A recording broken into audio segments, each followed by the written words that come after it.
Si vous regardez cette vidéo, vous connaissez probablement déjà la comète 3I Atlas, un visiteur interstellaire rare et mystérieux, différent de tout ce qui a jamais traversé notre système solaire. Récemment, la Chine a surpris la communauté scientifique en publiant de nouvelles images d'Atlas 3I au moment même où plusieurs télescopes occidentaux, tels que Hubble, James Webb et le très grand tétramètre, capturaient également des images. Le grand télescope a connu des pannes techniques. Ce renversement des rôles pourrait marquer un tournant historique en astronomie, redéfinissant qui contrôle les données et le rythme des découvertes cosmiques. 3I.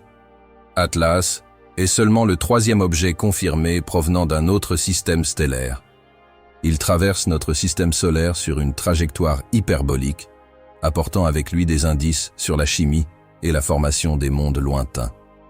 Les premières observations ont révélé une composition inhabituelle, une coma dominée par le dioxyde de carbone, des proportions anormales de CO2 par rapport à l'eau et une poussière riche en composés organiques, une signature chimique sans précédent.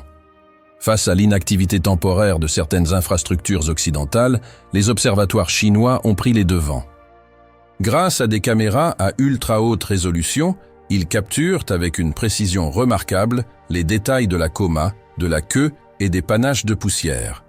Cette nouvelle direction soulève des questions sur l'équilibre mondial dans la recherche astronomique, l'accès aux données et la géopolitique même de l'espace. Des questions qui promettent de façonner l'avenir de l'observation interstellaire. Tout d'abord, il y a l'opportunité scientifique. La comète est en constante évolution. Son dégagement de gaz se modifie à l'approche de son périhélie, son rapport poussière-gaz change, et sa morphologie se déforme sous l'effet du rayonnement solaire. Les observations réalisées durant ces périodes intermédiaires, quel que soit l'angle d'approche, sont précieuses et nous permettent de retracer l'évolution de 3I Atlas au fil du temps. Pour les astronomes chinois, la possibilité de combler ces lacunes observationnelles leur confère un rôle essentiel dans la reconstitution de l'histoire de la comète. Deuxièmement, la maîtrise des images permet d'influencer leur interprétation. Le premier à publier les données influence souvent le récit. Les images chinoises peuvent mettre en lumière certaines caractéristiques, interprétations morphologiques ou anomalies qui orienteront les études ultérieures. Dans un écosystème scientifique où la réputation et les citations sont essentielles, l'accès précoce à des images cruciales représente un avantage considérable. À terme, les équipes chinoises pourraient jouer un rôle de premier plan dans le développement des modèles compositionnels ou dynamiques de l'Atlas 3I. Troisièmement, se pose la question de la souveraineté scientifique et de l'accès aux données. De nombreux observatoires occidentaux fonctionnent selon des politiques d'ouverture des données et participent à des collaborations internationales. Cependant, à mesure que l'infrastructure spatiale chinoise se développe, la décision de publier ou de retenir des données pourrait devenir un instrument d'influence. Si les institutions chinoises choisissent de restreindre l'accès aux données de suivi, cela pourrait entraver la participation mondiale et la vérification indépendante. En revanche, le partage ouvert des images pourrait démocratiser la science, mais seulement si les calendriers et les politiques de divulgation sont transparents. Quatrièmement, la question de la perception et du prestige est incontournable. Les sciences spatiales relèvent autant des données que de la fierté nationale. La Chine a investi massivement dans son programme spatial, des sondes aux missions lunaires, et s'est affirmée comme une puissance émergente en astrophysique.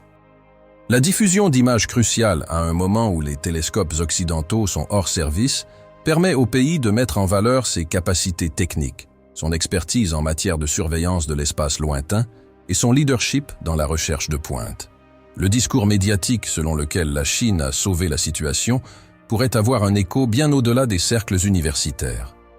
Cinquièmement, cet épisode met en lumière la fragilité et les inégalités de l'infrastructure astronomique mondiale.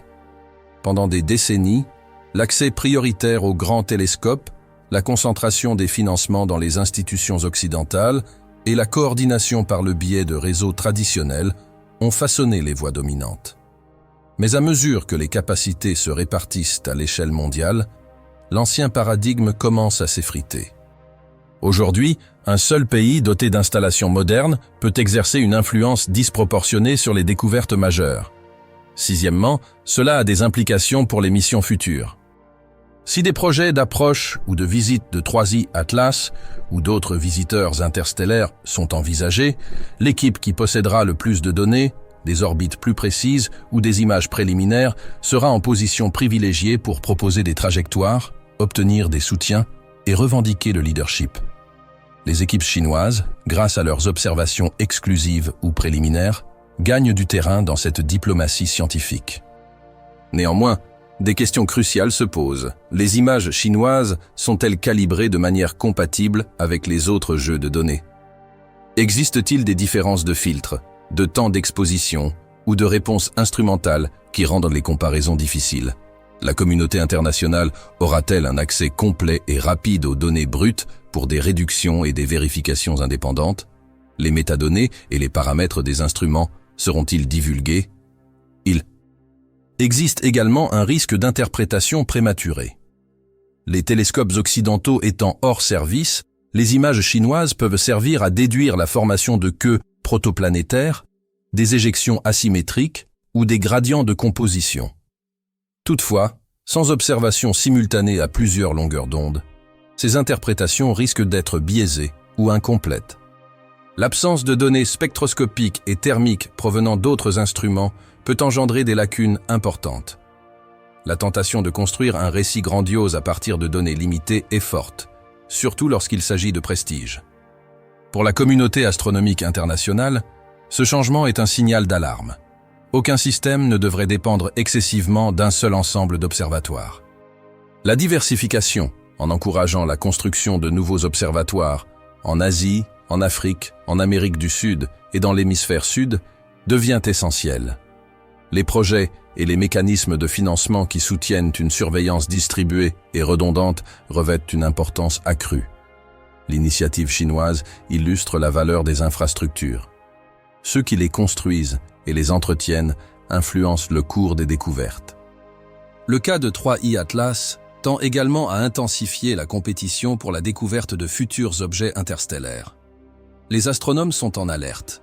Le prochain visiteur devra être suivi avec une couverture maximale, des ondes radio aux rayons X en passant par l'infrarouge, depuis un maximum de points d'observation. Le risque de télescopes hors service, sous-financés ou saturés ne peut être ignoré. Cela implique d'étendre les réseaux d'alerte mondiaux, de garantir le soutien des observatoires et d'améliorer la coordination en temps réel. Pour les équipes chinoises, ce moment pourrait marquer un tournant décisif pour leur réputation internationale. Si elles fournissent des données précises, des mesures affinées ou des découvertes inédites sur la composition des astres, elles pourraient redéfinir les partenariats astronomiques mondiaux. Les institutions occidentales, en réaction, pourraient accélérer leur modernisation, investir dans des réseaux plus résilients ou proposer de nouveaux modèles d'infrastructures partagées. Il est également possible que des propositions d'observatoires neutres, indépendants des gouvernements, voient le jour assortis d'accords de coopération garantissant une couverture continue durant les périodes critiques. La communauté scientifique tend à s'opposer au contrôle concentré des données essentielles, reconnaissant que le progrès repose sur des canaux ouverts et redondants, accessibles à tous. En revanche, la capacité de la Chine à interpréter ces images avec succès ou non sera cruciale.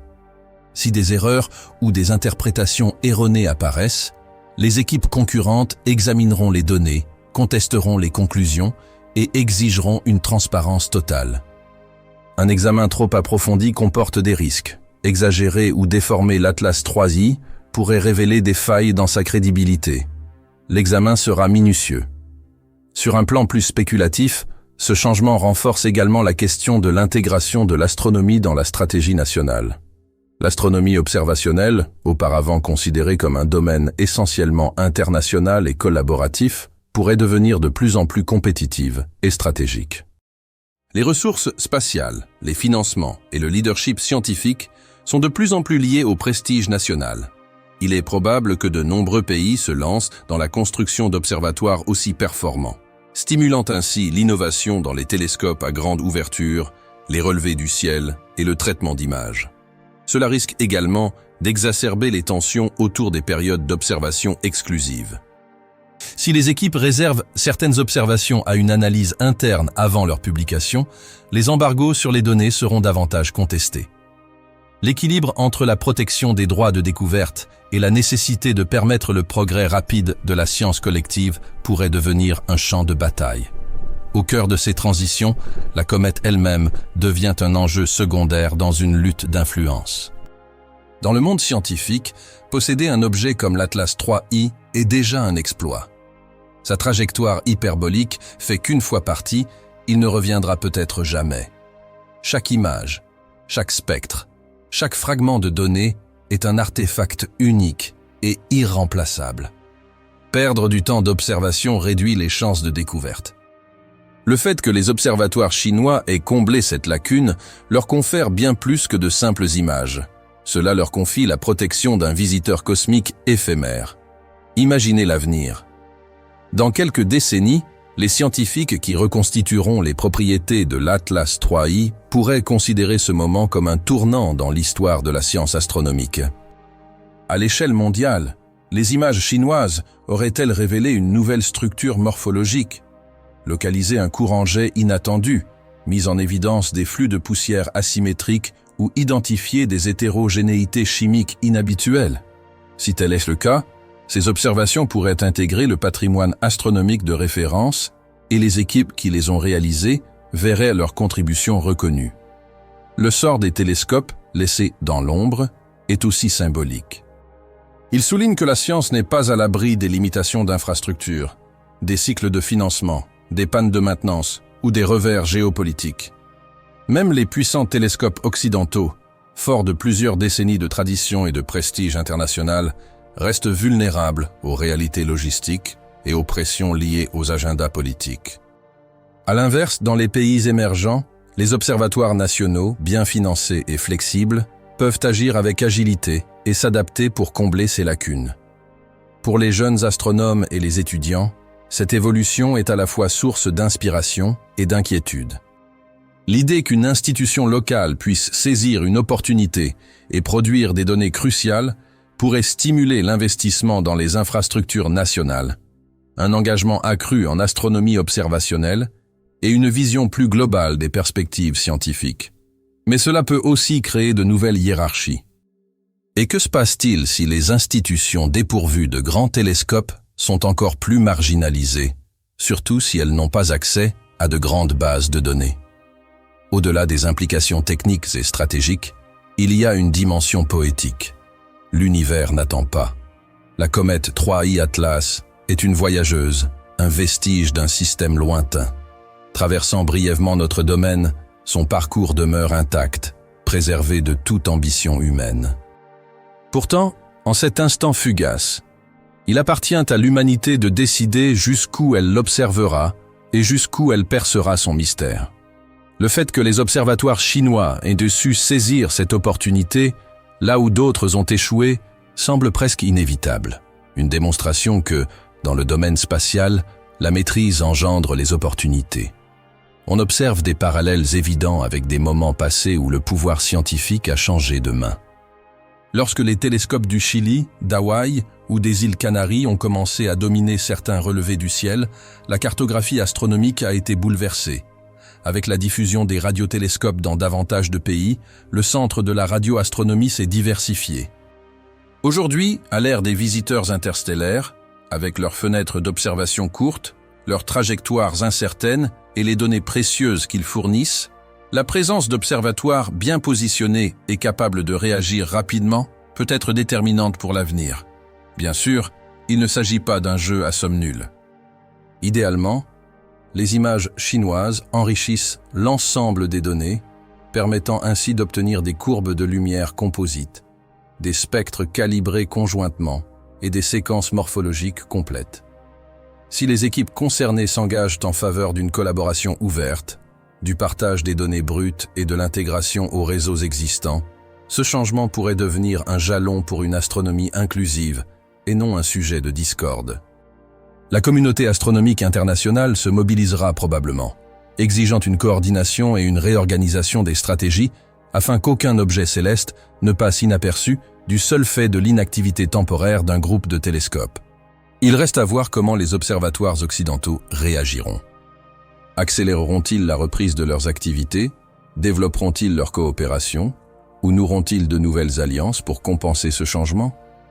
Chercheront-ils à renforcer la redondance, la décentralisation et la répartition du temps d'observation entre des télescopes plus petits? Ou bien le prestige et l'inertie des grands centres continueront-ils de freiner les transformations profondes? Au cœur de tout cela se trouve la comète elle-même, indifférente à la politique humaine, qui traverse l'espace, libérant gaz et poussière lors de son passage près du Soleil. Ces traces, la coma, les jets, la queue, les signatures spectrales, témoignent des processus qui forment les planètes, répartissent les éléments volatiles et ensemencent les mondes. Chaque image est une petite clé qui ouvre les portes des mystères de la formation et de la chimie interstellaire.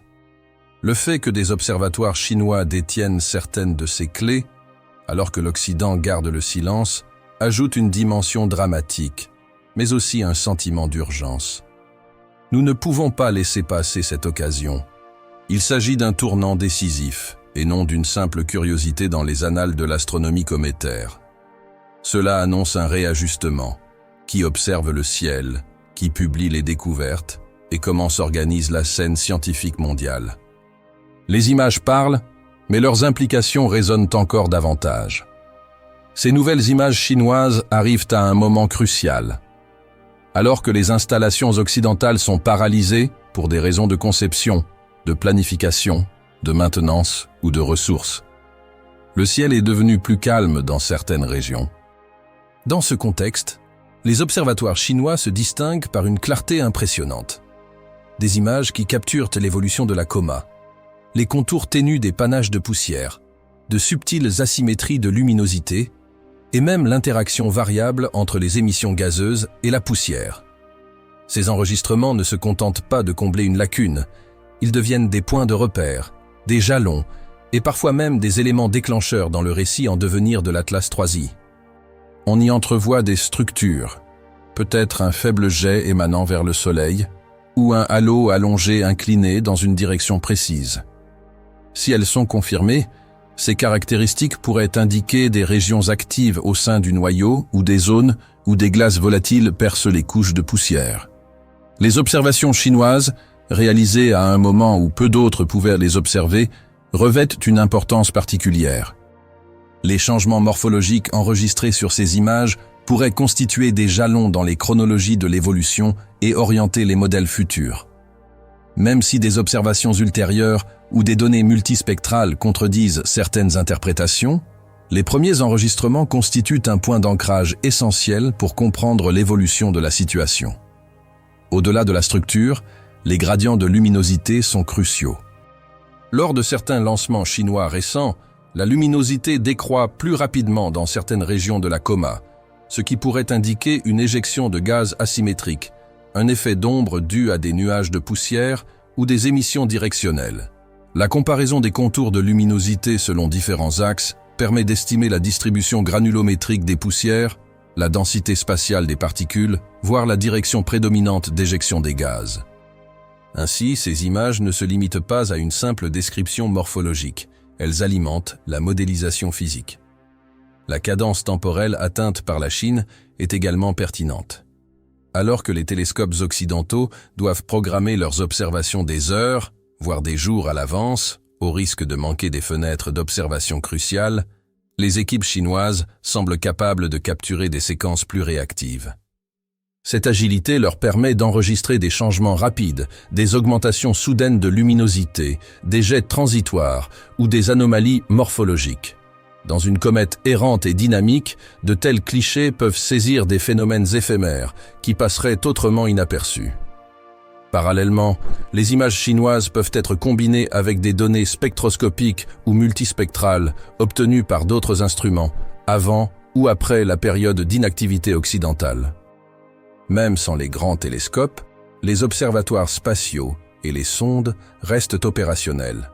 Leurs données spectrales peuvent être comparées aux images chinoises pour en déduire la composition. En pratique, les données chinoises deviennent un cadre permettant de réaliser de futures intégrations sur plusieurs longueurs d'onde.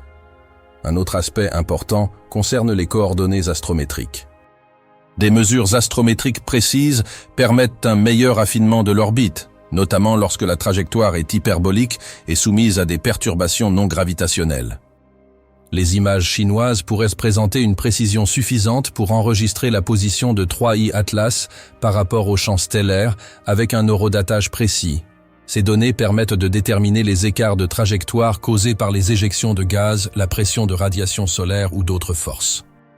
Dans le cas d'une comète pénétrant dans notre système depuis l'espace, où les incertitudes orbitales se propagent rapidement, des référentiels bien ancrés sont d'une valeur inestimable. Dans les sphères publiques et scientifiques, il existe également une résonance symbolique. L'observation visuelle d'une comète d'un autre système par des télescopes chinois, tandis que les géants occidentaux restent inactifs, constitue un tournant rhétorique. Les médias et la communauté scientifique ne manqueront pas de se poser la question suivante. La Chine s'est-elle contentée de combler le manque ou a-t-elle véritablement sauvé les observations? Les discours sur le leadership scientifique, les capacités nationales et les ambitions spatiales s'articuleront autour de ces images, conférant à ce qui pourrait n'être que de simples données techniques une indéniable importance géopolitique. Ces implications incitent également à une réflexion interne au sein des observatoires occidentaux. Le silence relatif qui règne dans le domaine des télescopes risque de nuire à leur réputation dans les milieux scientifiques. Les organismes de financement, les comités de rédaction des revues scientifiques et les consortiums internationaux pourraient commencer à se demander s'il est viable de dépendre de quelques télescopes phares. Certains pourraient se demander pourquoi les systèmes de secours n'ont pas été activés ou pourquoi la planification ne prévoyait pas de redondance. Les images en provenance de Chine seront présentées directement ou indirectement comme un avertissement. Les conseils d'administration des observatoires pourraient être incités à revoir la disponibilité des instruments, les plans d'urgence et les protocoles de collaboration. Pour la communauté scientifique chinoise, ce changement représente un atout stratégique majeur. La publication de résultats, voire d'interprétations préliminaires, peut susciter l'intérêt international, attirer des collaborateurs et des investissements. Les propositions de financement ou les missions étayées par des capacités démontrées acquièrent soudainement une légitimité incontestable. De jeunes astronomes chinois pourraient se retrouver propulsés sur la scène internationale, reconnus pour leurs découvertes concernant un visiteur interstellaire rare, alors même que d'autres gardèrent le silence. Cette notoriété acquise ne serait pas éphémère. Elle pourrait engendrer des changements profonds et durables dans la diplomatie et l'influence astronomique de la Chine. Mais toute opportunité comporte des risques. Si ces données sont mal interprétées ou contredites ultérieurement par des données plus fiables, les équipes chinoises s'exposeront à des critiques et leur image pourrait en pâtir. Par exemple, si un avion aperçu sur une image hebdomadaire est déclaré identifié avec certitude, puis disparaît lors d'observations ultérieures, les critiques pourraient dénoncer un excès de confiance. Si l'étalonnage photométrique est erroné, ou si un biais se glisse dans les données en raison du bruit instrumental, les sceptiques examineront minutieusement les métadonnées et les flux de traitement. Étant donné que ces enregistrements seront analysés par une communauté avide d'anomalies, la transparence concernant le traitement, les marges d'erreur, l'étalonnage et la méthodologie sera aussi importante que les images elles-mêmes. La communauté scientifique au sens large devra, quant à elle, s'atteler à l'intégration équitable et rigoureuse d'ensemble de données asymétriques. Lorsqu'un groupe d'observateurs domine une période donnée, leurs observations peuvent fausser les analyses combinées. Les méta-analyses et la modélisation globale devront tenir compte des biais d'observation. Quelles périodes ont été couvertes, lesquelles ne l'ont pas été, et quelles pondérations accorder à chaque ensemble, compte tenu de l'incertitude. Si les données chinoises comblent les lacunes, il conviendra de veiller à ce que les spécificités locales n'influencent pas les conclusions générales.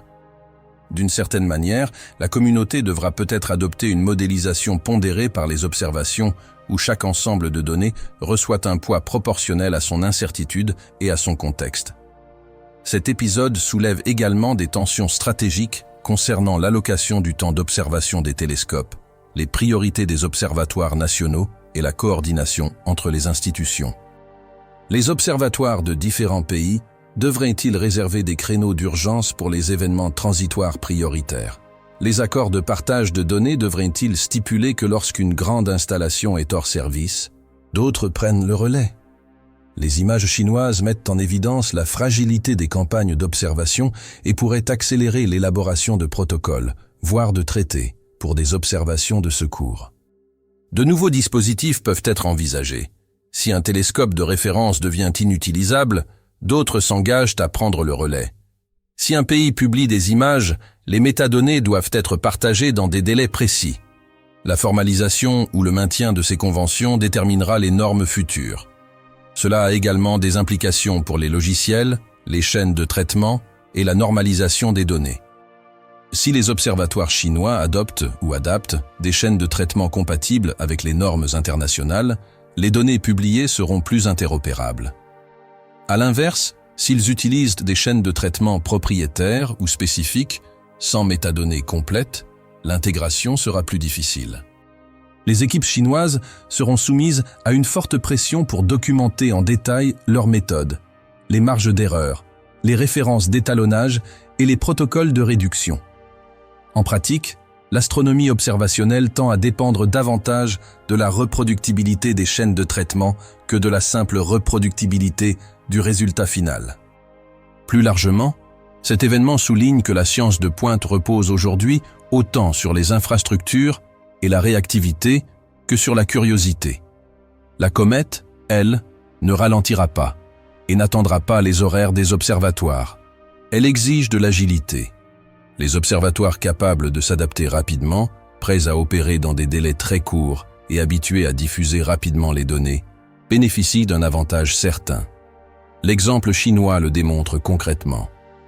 Ceci est particulièrement crucial pour les objets astronomiques rapides ou transitoires, comètes, visiteurs interstellaires, sursauts gamma, objets géocroiseurs et sursauts radio-rapides. L'avenir de l'astronomie observationnelle repose de plus en plus sur des réseaux distribués capables de coordination mondiale, de réactivité et d'interconnexion. Les images chinoises prises pendant l'indisponibilité des télescopes occidentaux constituent un test grandeur nature des capacités ou des limites des systèmes distribués à grande échelle. Si cela conduit à des réseaux mondiaux plus robustes, avec des observatoires répartis sur plusieurs continents coordonnant les fenêtres d'observation, l'impact le plus durable pourrait concerner l'architecture même de l'observation, et pas seulement les détails de cette comète en particulier.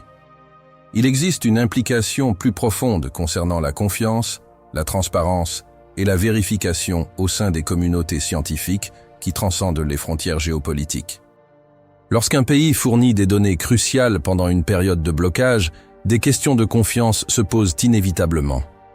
Les autres scientifiques considéreront-ils ces données comme fiables? Exigeront-ils les données brutes et leur étalonnage? Des équipes indépendantes reproduiront-elles le traitement? Les embargos sur les données seront-ils plus ou moins tolérés? Les normes et les mécanismes de confiance dans la science multinationale sont précisément mis à l'épreuve dans de tels événements. L'histoire même de la comète est si puissante qu'elle en fait un symbole. 3i Atlas est un messager éphémère venu d'une autre étoile, emportant dans sa poussière et son gaz la mémoire moléculaire du milieu qui l'a vu naître. Chaque image capturée le long de sa trajectoire participe à un relais cosmique. Pendant un instant, la Chine a pris le relais, tandis que les autres dormaient. Cette image s'inscrit dans la mémoire cosmique, non seulement comme témoignage scientifique, mais aussi comme récit de la manière dont les nations observent le ciel, dont le savoir circule, et qui est habilité à parler de l'histoire des étoiles. Face au silence des télescopes occidentaux, les images chinoises comblent les lacunes, imposent une réinterprétation et affirment leur présence. Loin d'être de simples observations passives, ces graphiques fonctionnent comme des nœuds décisionnels. Que mettre en avant? Quelle interprétation privilégier? Quelles anomalies signaler? La comète reste indifférente. Sa physique ne connaît pas de limites. Mais nos institutions humaines, elles, réagissent. Les données ne sont que le point de départ. Le reste relève de la politique, du prestige, des alliances et des réactions. tout se propage par vagues. Ce qui émergera de ce moment façonnera non seulement notre compréhension de l'Atlas 3i, mais aussi la façon dont l'humanité envisage l'avenir. Alors même que les données des observatoires chinois continuent de se diffuser dans le monde scientifique, une transformation plus discrète s'opère en coulisses, une réévaluation de la manière dont les nations, les institutions et les chercheurs envisagent l'observation spatiale elle-même. L'épisode de l'Atlas 3i démontre non seulement une compétence technologique, mais impose également une réflexion philosophique sur l'accès au cosmos. Pendant des siècles, les découvertes astronomiques ont été autant influencées par la géographie et la politique que par la science elle-même. Les images chinoises, prises alors que nombre des grands télescopes occidentaux étaient hors service, marquent un changement subtil dans cet équilibre. D'une certaine manière, ces événements soulignent l'importance du facteur temps dans la découverte scientifique. L'univers ne se répète pas. Comètes, éruptions et phénomènes éphémères ne se produisent qu'une seule fois. Celui qui parvient à les observer au bon moment devient le gardien d'un témoignage irrévocable. Cette fragilité temporelle engendre une nouvelle forme de compétition, non plus pour la possession du ciel, mais pour le droit d'en être le premier témoin. La capacité de la Chine à observer dès que l'occasion se présente témoigne d'années d'investissement dans la flexibilité des horaires, la coordination nationale et l'automatisation. Cette préparation systémique est presque imperceptible, jusqu'au jour où elle devient déterminante. Au-delà des apparences, cet épisode révèle un conflit latent de culture des données. L'astronomie occidentale, façonnée par des consortiums internationaux et des programmes financés par des fonds publics, a toujours privilégié les archives ouvertes et la collaboration entre pairs. L'écosystème de recherche chinois, tout en se professionnalisant rapidement, tend à centraliser les données dans des circuits institutionnels avant leur diffusion à l'échelle mondiale. La question n'est donc pas seulement de savoir qui recueille les données, mais aussi qui les organise, comment elles sont authentifiées et comment elles intègrent le patrimoine commun de la connaissance humaine. C'est pourquoi chaque peinture chinoise de l'Atlas 3i véhicule non seulement des informations scientifiques, mais aussi une réflexion sur la manière dont le savoir est géré. Parallèlement, dans les salles de contrôle des observatoires et des réseaux universitaires, cet épisode suscite une vague d'introspection. Comment intégrer la redondance aux futurs réseaux d'observation ? Comment répartir les flux de données entre les hémisphères et comment garantir la continuité de la recherche face aux interruptions techniques ou politiques. Le succès chinois devient une démonstration de faisabilité en matière d'agilité, un modèle que les futures collaborations pourront imiter et non contester. Appliqué judicieusement, ce modèle pourrait aboutir à une nouvelle astronomie mondiale, distribuée, multilingue et résiliente aux perturbations. La publication par la Chine des images de l'Atlas 3i dépasse le simple cadre d'un relevé astronomique. Elle symbolise une nouvelle ère de découverte, où l'observation du cosmos cesse d'être le monopole de quelques-uns pour devenir une entreprise mondiale. La rapidité de la réaction chinoise, face au silence des télescopes occidentaux, témoigne non seulement de sa maîtrise technique, mais aussi d'une volonté de continuité et d'indépendance scientifique. Cette réussite est le fruit d'années d'investissement dans l'infrastructure spatiale, avec des réseaux automatisés, des télescopes intégrés et des systèmes d'analyse basés sur l'intelligence artificielle qui garantissent des observations continues. Cet événement marque un tournant dans l'équilibre scientifique. Le savoir ne provient plus uniquement des centres traditionnels, mais peut émerger de partout grâce à la technologie et à la vision nécessaire. En partageant ces images, la Chine enrichit le débat sur les données, la collaboration et la diplomatie scientifique, démontrant que la curiosité humaine transcende les frontières. Dans le silence des observatoires occidentaux, l'Atlas 3i poursuit son voyage, désormais observé par de nouveaux regards qui réaffirment un principe universel. L'espace appartient à tous. Si cette vidéo vous a plu, merci de la liker, de vous abonner à la chaîne et de commenter ce que vous avez pensé du rôle de la Chine dans cette révélation.